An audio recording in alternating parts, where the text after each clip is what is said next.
Oi, gente, amigos e amigas, aqui estamos nós com mais um Caminhos da Diversidade. Hoje nós vamos falar um pouquinho sobre a tecnologia assistiva voltada às pessoas com deficiência visual.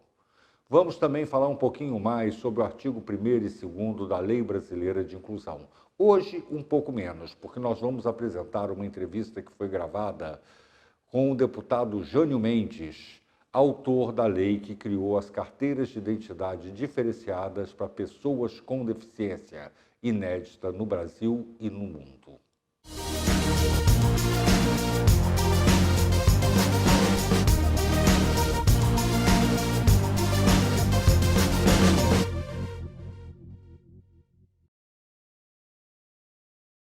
Amigos e amigas, Caminhos da Diversidade, eu sou Ayrton Becali.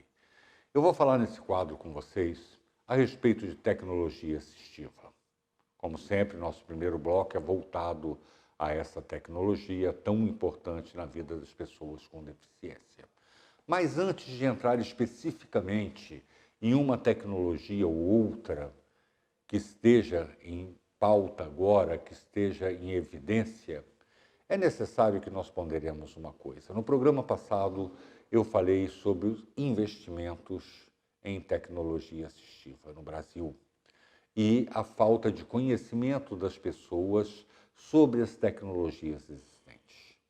Não há como não se falar em ano eleitoral que deve a pessoa com deficiência ter a preocupação de saber dos candidatos, as propostas que têm, não só para as pessoas com deficiência, diretamente no que tange a qualidade de vida, de locomoção, de inclusão, de cidadania, mas como também um investimento em pesquisa, em ciência e tecnologia. Porque nós temos uma evolução, um triste dado, que o Brasil chegou a fazer um novo deficiente por minuto. E isso é algo muito alarmante. O IBGE já disse que temos 45 milhões de pessoas com deficiência no Brasil. E a tendência desse número, então, é aumentar. E é necessário, cada vez mais, que nós usemos a tecnologia para poder quebrar as barreiras. Não só as barreiras sociais, como as barreiras arquitetônicas, para termos uma inclusão plena. E isso só é possível também com investimento em tecnologia. Hoje eu vou falar um pouquinho menos, porque nós vamos apresentar uma entrevista gravada que é um pouquinho mais longo que as usuais. Mas eu quero voltar ao assunto óculos para cego ver. A deficiência visual é uma das que mais cresce no país. É uma das que mais preocupa. E a ONU atribui isso aos países subdesenvolvidos e em desenvolvimento, a baixa qualidade de vida, a condições precárias, a doenças associadas à pobreza. E é uma tecnologia cara. Mas há muita coisa no Brasil e no mundo acontecendo. O óculos, por exemplo, em questão, ele é um óculos que, uma vez colocado por um deficiente visual, ele tem um scanner que é capaz de escanear uma face de uma pessoa. Quando você se aproxima de uma pessoa, ele pergunta se você quer escanear essa pessoa. Se você disser que sim, se você der o comando para que ele escaneie, ele vai fotografar essa pessoa, você vai dar um nome a essa pessoa e ele vai guardar num banco de dados. Em qualquer lugar que você estiver depois, que esse óculos visualizar essa pessoa, que você olhar na direção que essa pessoa esteja, ele informa ao deficiente visual que a pessoa está no recinto, que a pessoa está no ambiente. Mas ele não faz só isso, ele lê. Ele é capaz de ler livros, ele é capaz de ler jornais. Basta que você direcione o óculos para a página do livro, para o jornal, e vá descendo, na medida que ele for lendo, e ele vai falando para a pessoa, para o deficiente visual, o que ele está lendo. Ele vai descrevendo. Ele é capaz de ler placas de rua, ele é capaz de ler sinalizações de trânsito, ele é capaz de avisar sobre obstáculos. Só que, como eu disse, repito e vou insistir sempre, uma tecnologia muito cara, que necessitava ser subsidiada. De alguma forma, o Banco do Brasil financia, mas há restrições ao acesso a esse financiamento, os quais eu expliquei no programa passado, que eu vou dar uma rápida pincelada, que são ser correntista do Banco do Brasil, não ter restrições de crédito. Não ter restrições de crédito só aí, num país em crise econômica como o que nós vivemos e na crise mundial que abalou o Brasil recentemente econômica, nós temos 65 milhões de brasileiros com nome em SPC Serasa que não têm condições de pegar essa linha de financiamento do Banco do Brasil. Na mesma linha do óculos, no Brasil, inclusive, no sul do Brasil, nós temos bengalas com GPS. Nós já temos bengalas com sensores que o cego não precisa mais tocar no chão. Basta que ele direcione a bengala para frente e essa bengala diz a ele, através de sinais sonoros, que ele está se aproximando de um obstáculo. Como você que tem carro ou que já andou num carro que tem um sensor de ré, que aquele bip-bip vai intensificando à medida que vai se aproximando do obstáculo até ficar uma coisa contínua. Tem uns que ainda são capazes, através de um fone de ouvido, informar para a pessoa a altura do obstáculo, fazer uma leitura de altura desse obstáculo. O nosso amigo Renê, que esteve aqui gravando com o no programa, né? Eu ri muito com ele, ele falou, se for na minha rua, aquilo vai virar um apito constante. Lamentavelmente, né, nossas ruas não estão muito preparadas para isso. Nós já temos países na América Latina aonde as calçadas elas têm uma guia, aonde o deficiente visual, o baixa visão ou o cego coloca a ponta da bengala nessa guia e por ali ele vai se guiando. Eu vou detalhar mais isso. Nós vamos falar bastante, explorar bastante essa tecnologia, mas falaremos de outras também. Nós falaremos sobre implantes de chips, sobre córnea artificial, sobre diversas outras coisas. E agora nós vamos falar sobre a legislação voltada às pessoas com deficiência. No programa passado, nós estávamos falando da Lei Brasileira de Inclusão, seu artigo 1º e 2º.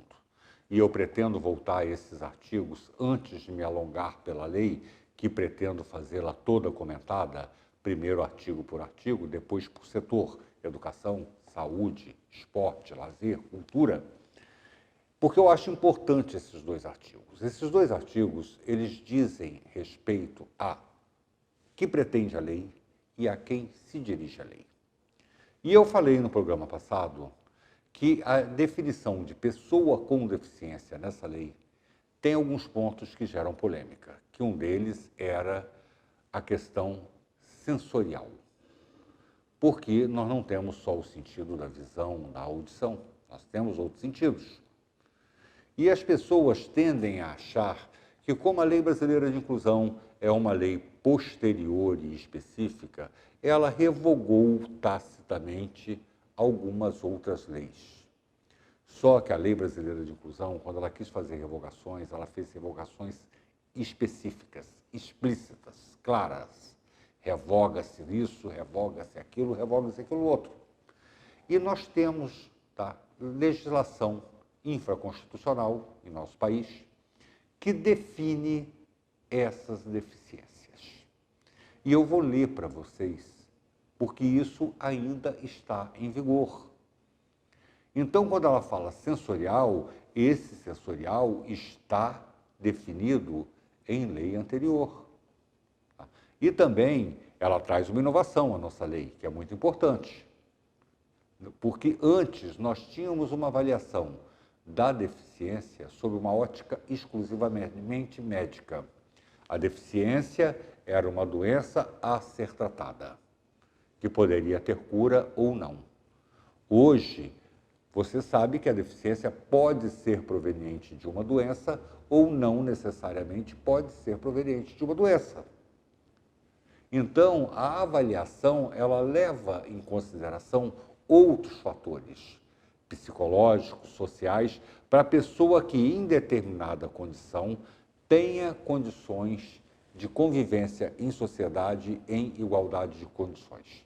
Isso seria feito por uma equipe multidisciplinar, para ser regulamentada a sua forma pelo governo federal. Mas eu quero voltar ali atrás, na questão sensorial, porque isso já gerou polêmica, isso já gerou discussão, isso já gerou inúmeras perguntas. E nós temos algumas decisões de tribunais que estão dizendo até que a perda de audição de apenas um lado não caracteriza, por exemplo, deficiência para fins de concurso público. Então, é muito importante que nós tenhamos em mente a legislação existente que não foi revogada. E eu trouxe essa legislação aqui, né, que eu gostaria de ler para vocês a parte que diz respeito, tá? Que é pelos artigos 3º e 4º do Decreto 3.298, de 1999, que veio regulamentar a Lei 7.853, de 1989. Ela diz no seu artigo 3º, para efeitos desse decreto, considera-se 1. Deficiência, toda perda ou anormalidade de estrutura ou função psicológica, fisiológica ou anatômica que gere incapacidade para o desempenho de atividade dentro do padrão considerado normal para o ser humano. 2.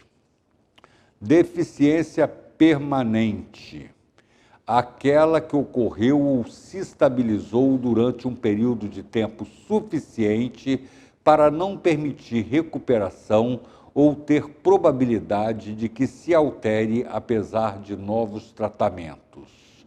3. Incapacidade. A redução efetiva e acentuada da capacidade de integração social, com necessidade de equipamentos, adaptações, meios ou recursos especiais, para que a pessoa portadora, ainda se usava o termo portador, agora é pessoa com deficiência, para que a pessoa portadora de deficiência possa receber ou transmitir informações necessárias ao seu bem-estar pessoal e ao desempenho de função ou atividade a ser exercida. Aí ele continua. O artigo 4º. É considerada a pessoa portadora de deficiência, ainda está na nomenclatura antiga, a que se enquadra nas seguintes categorias. Aí ele vai falar da deficiência física e da deficiência auditiva e visual. Repare, então, que ele não pega os demais sentidos. Ele aqui explicita, deixa claro, é a deficiência auditiva e a deficiência visual, que é considerada pessoa com deficiência. Aí a questão aqui que se discute muito, já em cima, desde a edição deste decreto, a perda da fala. Tem gente que não perdeu a audição e perdeu a fala, tem gente que perdeu a audição e perdeu a fala, tudo bem, se classifica na auditiva. Mas e a pessoa que perdeu a fala sem perder a audição? Essa pessoa não é considerada pessoa com deficiência? Essa pessoa não sofre preconceito? Essa pessoa não tem dificuldade no mercado de trabalho, dentro de escola, em vários locais diferentes? Por isso a importância da Lei Brasileira de Inclusão, quando ela muda o enfoque puramente médico e coloca o enfoque biopsicológico social. Porque ele vai pegar o enfoque médico, mas ele vai pegar também o enfoque psicológico, a situação psicológica que a pessoa se encontra e a condição social que a pessoa se encontra.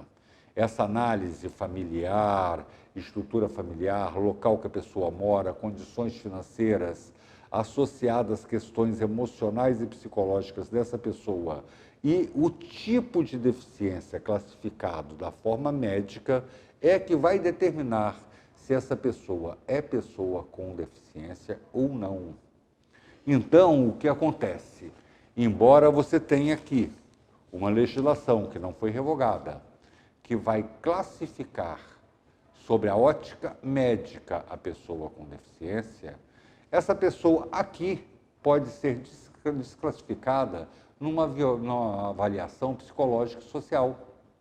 E uma pessoa não classificada aqui pode passar a ser classificada nas outras duas avaliações. ela ampliou a lei brasileira de inclusão, ela ampliou e muito o conceito de pessoa com deficiência. É claro que, na dúvida, atribui-se a um grau de hierarquia e importância muito grande à ótica médica. Mas já que nós estamos falando com isso aqui, eu estou com o livro aberto, tá? Eu quero dizer para vocês que depois eu ainda vou trabalhar mais um pouco.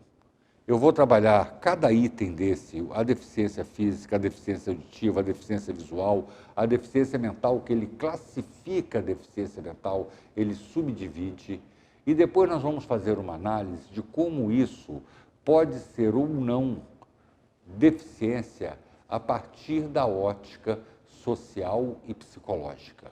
É muito importante que, antes que partamos para outras avaliações dos demais artigos da lei, ou condensado por categoria, né, por classe, educação, cultura, lazer, que nós deixemos bem claro esses dois artigos tão importantes.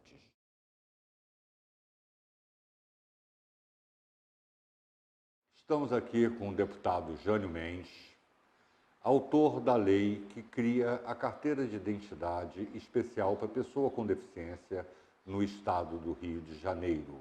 Uma carteira diferenciada que, além de constar na sua carteira da cédula de identidade a inscrição pessoa com deficiência, vem acompanhada de um crachá oficial, aonde tem número da identidade, foto, nome da pessoa, tipo de deficiência, remédio de uso contínuo, o seu princípio ativo, alergias e um contato da família. Mas não é só isso, tem mais coisa e é o que o deputado vai falar com a gente agora. Deputado, prazer tê-lo aqui.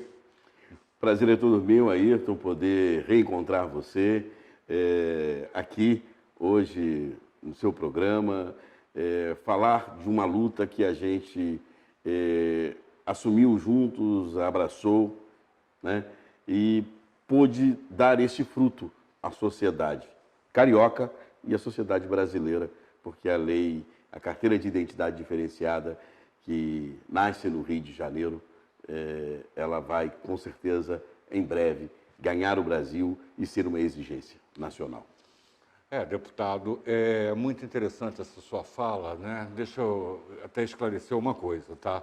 Por enquanto, a gente está fazendo uma coleta de imagens de arquivo, né? O programa a gente pretende lançar mais para o final do ano, mas é importante a gente não perder o gancho desse momento, né? Tem um mês, mais ou menos, que a carteira foi lançada e a repercussão foi muito grande, né? Na imprensa, nas redes sociais.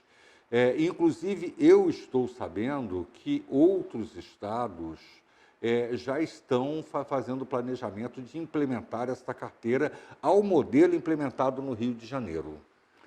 Olha, Ayrton, esse é um processo natural, né? Eu já recebi em meu gabinete contatos de parlamentares da região sul do país, do Nordeste, né? Buscando informações, subsídios, cópia do projeto para implementar nas suas assembleias legislativas.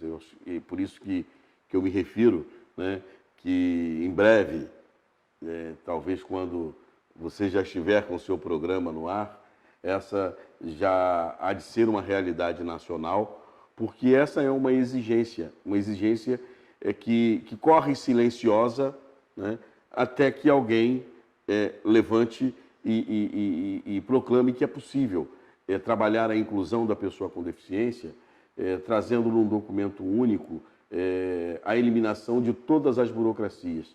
De a cada direito que a pessoa com deficiência for buscar, tem que buscar um laudo médico, tem que levar uma pasta com diversos documentos para provar que ela é uma pessoa com deficiência e aí iniciar um processo para acessar direito.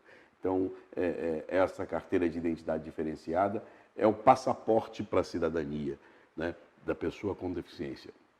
Então, eu não tenho dúvidas de que os demais estados da federação, deve o governo federal até através do seu órgão nacional, baixar uma determinação para que os estados brasileiros possam aderir a essa regulamentação. O CONATRAN já fez agora algumas alterações na carteira de identidade para que ela traga alguns documentos necessários, ampliando, nós tivemos a questão do tipo sanguíneo, depois a questão do CPF, né?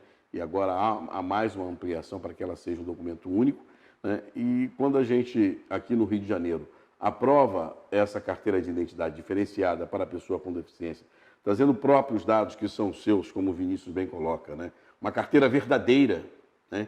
Que revele exatamente o que a pessoa é, né? Eu não tenho dúvida nenhuma que essa determinação nacional vai ser baixada dentro em breve aí. Então a gente tem um orgulho muito grande de ter participado dessa luta, de ter dado esse pontapé inicial. Sensibilizados que fomos, né? Aqui na cidade de Maricá, né? No dia 21 de setembro de 2017, né? Dia de conscientização de luta da pessoa com deficiência, né?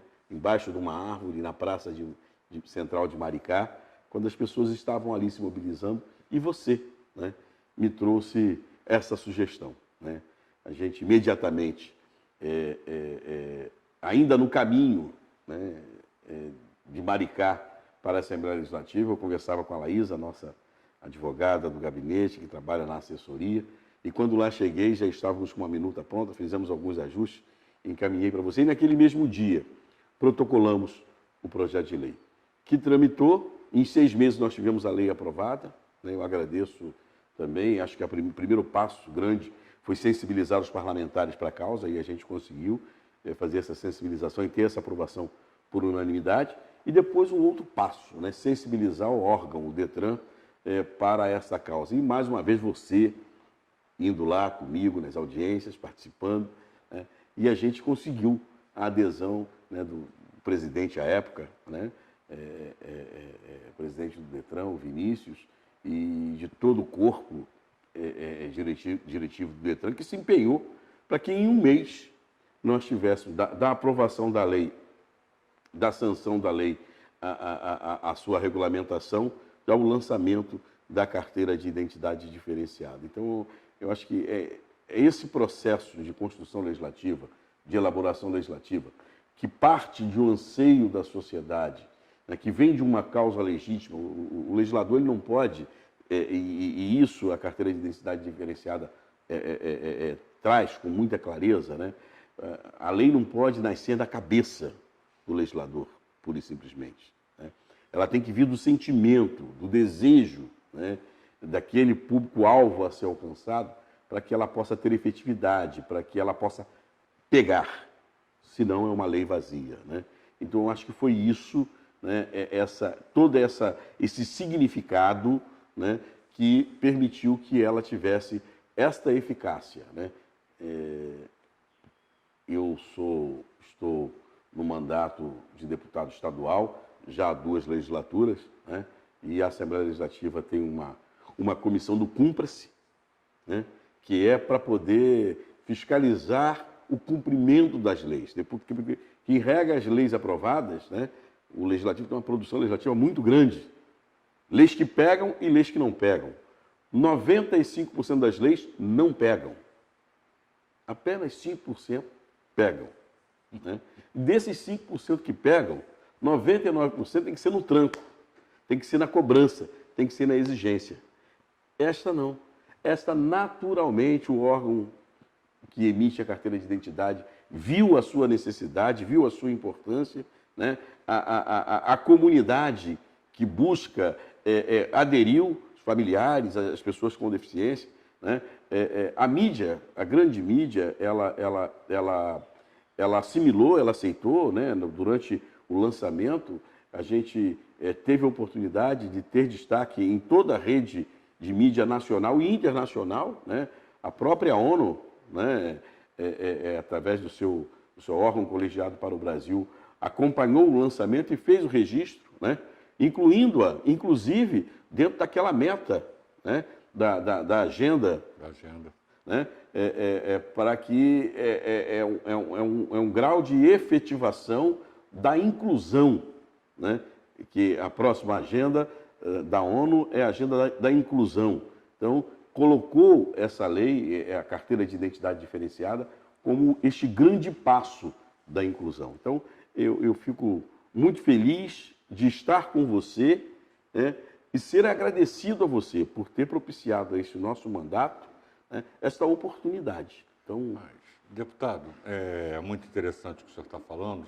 quero aqui retribuir porque você Não, mas costuma dizer, né, que ao longo da sua história de vida, você já bateu em diversas portas de parlamentares, de agentes públicos, né, e raramente encontrava portas abertas e sensibilizadas com a causa. isso isso que me impressionou. Me Então, eu quero impressionou. retribuir dizendo que a gente que caminha, a gente que anda, né, raramente a gente encontra demandas efetivamente que falem de causas coletivas como aquela que você me trouxe. O Então, que eu que sou agradecido. me surpreendeu muito, né? Porque no evento que fizemos, falaram, olha, tem um deputado aqui. Eu falei, mas tem um deputado? Eu não convidei político nenhum, não chamei ninguém. Né? Aí, vinda espontânea do senhor ao evento do Dia Nacional de Luta da Pessoa com Deficiência, nos prestigiar, já foi algo que me surpreendeu. Eu falei, então é a entrada que nós temos para conversar. Mas outra coisa que me surpreendeu, o senhor não questionou, né? O senhor imediatamente pegou o telefone na minha frente, fez contatos e a sua resposta foi muito imediata. Então, eu percebi ali uma sensibilização acima do normal com a ideia desta carteira. O que sensibilizou tanto o senhor, que motivou tanto o senhor? Porque foi uma coisa muito rápida. A sua reação, a sua resposta foi extremamente rápida. E eu percebi uma coisa pessoal ali, talvez, não sei se estou equivocado, que alguma coisa te tocou com relação a isso. Olha, Ayrton, eu faço um mandato dedicado à defesa da vida. Eu tenho uma identificação, talvez, com certeza, em razão da minha formação religiosa, cristã, da minha militância na minha comunidade católica. Eu tenho um compromisso maior com essa questão da defesa da vida, né? E a defesa da vida a gente não pode limitá-la, né, ao direito de viver, matar ou morrer, né? Eu acho que viver com dignidade, né, é um chamamento maior, né? E todas as vezes que me aparece uma causa, e deixa aqui te aproveitar e fazer aqui uma referência, que me aparece uma causa vinda exatamente de uma pessoa que vivencia aquele determinado problema e que busca uma solução, eu tenho, por natureza minha, aderir de imediato e assumir como minha aquela causa. Por isso a dedicação. Eu, há aproximadamente 6 anos atrás, eu fui fazer uma visita ao PROCON. E lá encontrei uma jovem, né, com deficiência visual, né, e ela me dizia assim, senhor deputado, eu estou muito triste, porque eu fui fazer um concurso público ontem e perdi 3 questões. Porque a questão dizia o seguinte, olhando a figura da direita com a figura da esquerda, assinale as alternativas. Como eu, que sou uma deficiente visual, vou olhar 2 figuras. Então, eu perdi 3 questões. Estou em desigualdade. E é exemplo do que aconteceu naquele nosso episódio. Eu saí dali, fui para a Assembleia, e aí elaboramos um projeto de lei dizendo simplesmente o seguinte, as provas, toda vez que no concurso público houver a inscrição de uma pessoa com deficiência visual, as questões que tratam de comparação de figuras e de gráficos devem ser substituídas por questões de igual grau de dificuldade em braille. Para que haja exatamente essa igualdade, né? E a partir dali, o que aconteceu? Os concursos públicos do Estado, uma forma de cumprir a lei, foi eliminar as comparações. Assim, hoje, todas as provas são traduzidas, né, para que a pessoa com deficiência visual ela possa ter igualdade de condição na concorrência de uma prova de um concurso público. Então, essa relação que a gente faz do legislador nessa interlocução com aquele que vem trazer uma demanda, a primeira sensibilidade é olhar e ver a condição da pessoa. E foi isso que me fez aderir, engajar e te dar uma pronta resposta. Não te conheci aquele dia e me vi obrigado a te responder. Sabe que não está mais pela livre. sua adesão à causa. Já sabe que até não tá pela mais maneira livre, né? dura e incisiva como você me interpelou. Sabe que não está mais Aquele livre tipo- da gente. Aquele tipo assim, eu não te convidei aqui. Gente, Aquela censura firme. Eu peguei o deputado na frente Já de olhou todo assim, é mundo, mais um aproveitador querendo Joguei. pegar carona. joguei o microfone na mão dele. Fala aqui o que você...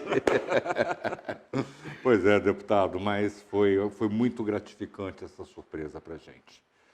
Deputados, falamos da carteira de identidade, foi lançado mês passado, sucesso absoluto, e quero dizer ao senhor que eu enganei o senhor, tá?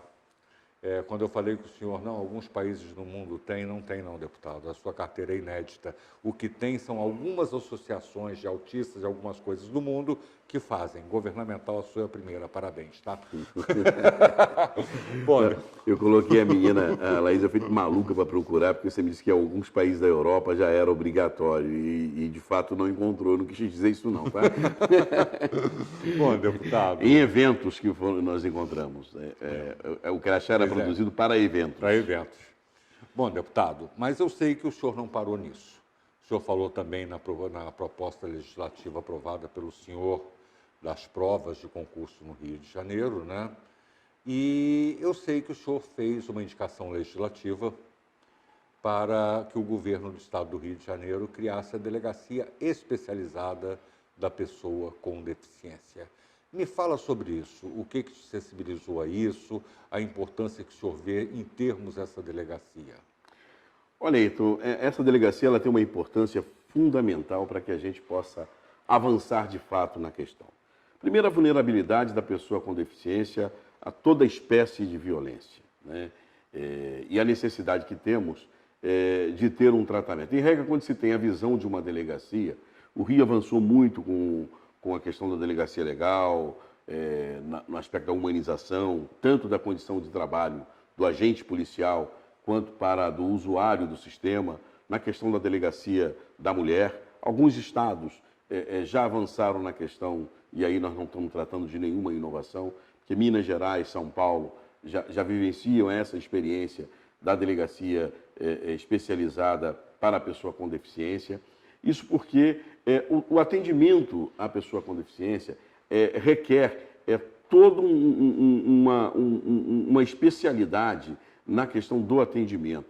Há toda uma especificidade do atendimento ser humanizado, com uma pessoa que tenha um profissional capacitado, que tenha a compreensão e a sensibilidade para atender uma pessoa com deficiência, uma assistente social, a fim de que a gente possa compreender a partir daquela realidade, né? Uma pessoa que possa ter uma comunicação com o surdo, mudo, através da Libra, né? Da língua brasileira de sinais, né?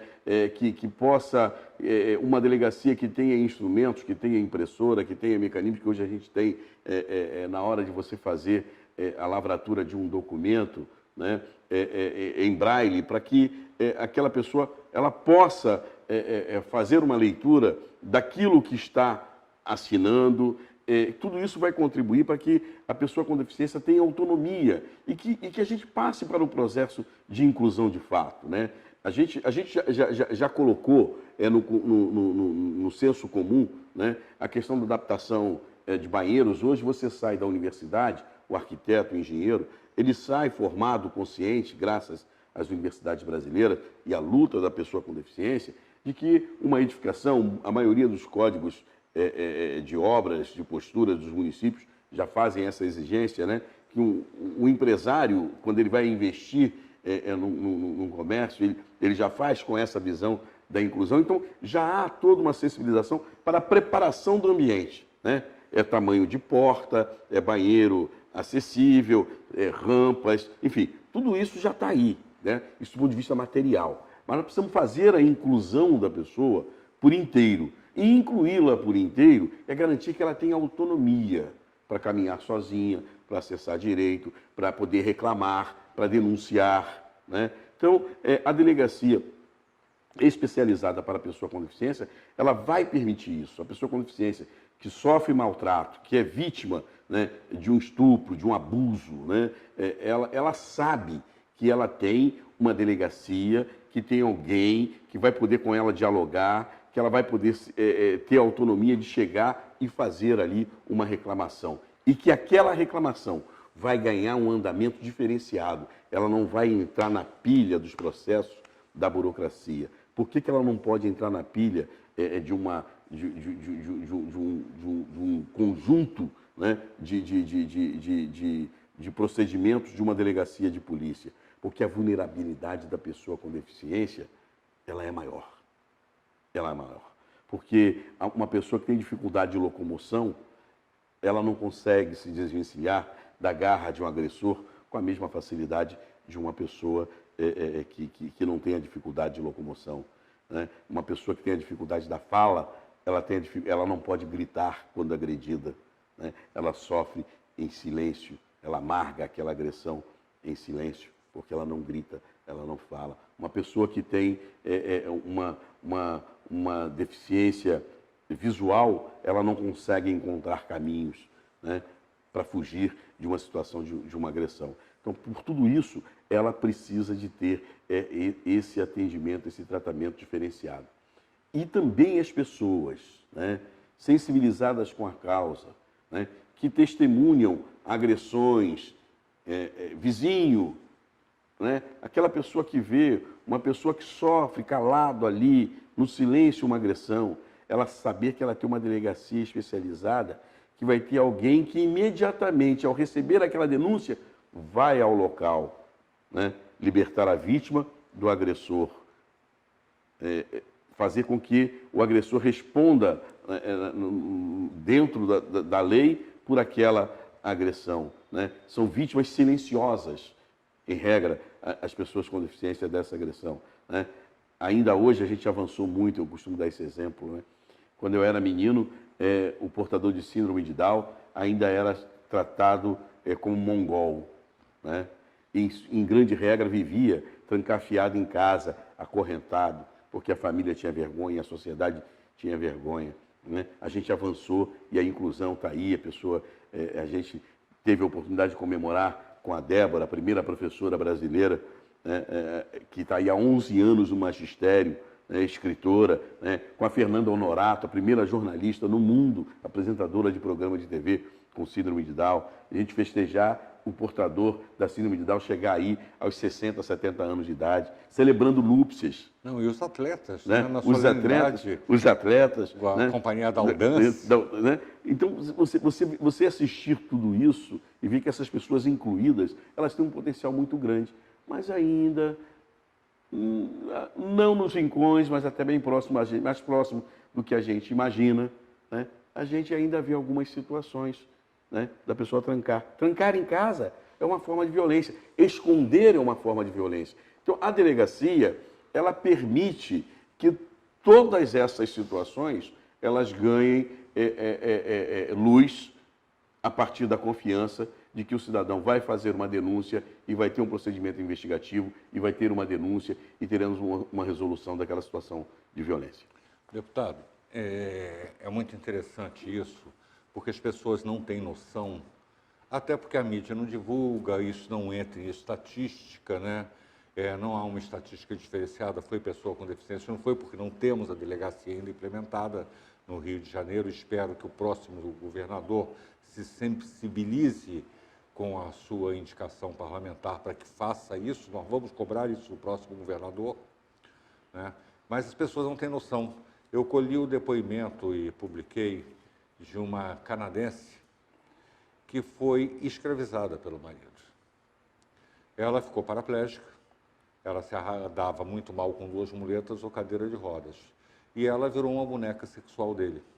Ele simplesmente tirava a cadeira de rodas, tirava as muletas e fazia com ela o que queria. E foram vizinhos que acabaram denunciando. O que ele queria e o que ela não queria. Exatamente. Né? Então, assim, há coisas tão absurdas que as pessoas não têm nem noção. De se chegar na delegacia com um paciente cognitivo e dizer, olha, suspeitando que ele sofreu uma violência sexual porque ele falou isso, isso e isso.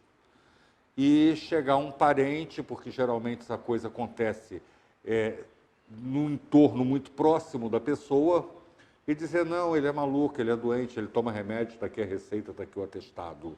Essa coisa é muito séria, você não tem pessoas especializadas para conversar com essa adolescente, com esse adolescente, com essa adulta, esse adulto, né? Isso é muito importante para a gente, realmente. Agora, o senhor falou dessa questão, uma das coisas também que submete muito a pessoa com deficiência é a dependência financeira. E eu sei que o senhor está mexendo, o senhor já falou comigo, os seus assessores já falaram comigo, tentando visualizar uma forma de geração de renda, de emprego. O senhor pode falar para a gente um pouquinho disso ou é segredo de Estado?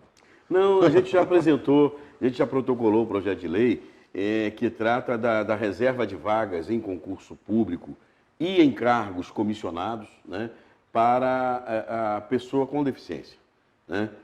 Da mesma maneira que a gente tem toda essa luta da sociedade, esse avanço significativo da política de cotas, né? A gente trabalhar a questão da reserva de vagas dos concursos públicos oficiais e também nos cargos comissionados. Por que a importância dos cargos comissionados e contratos? Né? Porque você regular sob concurso público é fácil. Ponto. Está lá, já consagrada a questão da reserva de vagas. Só que as prefeituras, os governos do Estado, em regra, eles fogem do servidor efetivo para o cargo comissionado e para o contrato. Então, quando eles fazem essa fuga, é necessário que ali haja amarração e a obrigatoriedade dessa reserva de vagas. Por isso, a gente está trabalhando a ampliação da lei do concurso público nesse aspecto. E aí, o que a gente vai ter que acelerar? Com isso, há uma garantia de vagas. Né? Por exemplo, a Prefeitura de Cabo Frio tem 2.000 cargos comissionados, 5% reservados à pessoa com deficiência. A Prefeitura de Maricá tem 900 cargos comissionados, 5% reservados à pessoa com deficiência. Agora, 5% de todos. Aí, a gente vai ter que trabalhar junto com as prefeituras a questão da formação. Né? Prepará-las para inseri-las nesse mercado de trabalho. Esse é um grande desafio que a gente vai precisar de muita mobilização e luta. Deputado, nosso tempo está acabando. Eu agradeço muito o senhor ter me concedido essa entrevista, ter se dado o trabalho de vir aqui. A gente está começando a preparar o nosso programa, espero que em breve no ar. Eu gostaria que o senhor deixasse um recado para as pessoas, o que o senhor quiser. Queria, em primeiro lugar, agradecer a oportunidade de te conhecer, de você ter sido uma janela que me permitiu olhar o mundo de forma diferenciada, no universo da pessoa com deficiência. Quero dizer às pessoas que estão nos acompanhando, assumam esse programa e tratem-o como uma janela para te permitir oportunidades, para te permitir um olhar inclusivo, para te permitir um olhar diferenciado. E assim a gente vai junto construir uma nova sociedade. Obrigado a você, Ayrton. Obrigado, deputado. Prazer imenso te ter comigo aqui. Conte sempre comigo. Não vou largar do teu pé, pode ter certeza disso. Gente, acabamos de assistir a entrevista gravada com o deputado Jânio Mendes, autor das carteiras de identidade diferenciadas para pessoas com deficiência, que está virando referência no Brasil e no mundo. Voltaremos a semana que vem com mais um Caminhos da Diversidade, aqui no Canal 10, com você em qualquer lugar, a todo instante.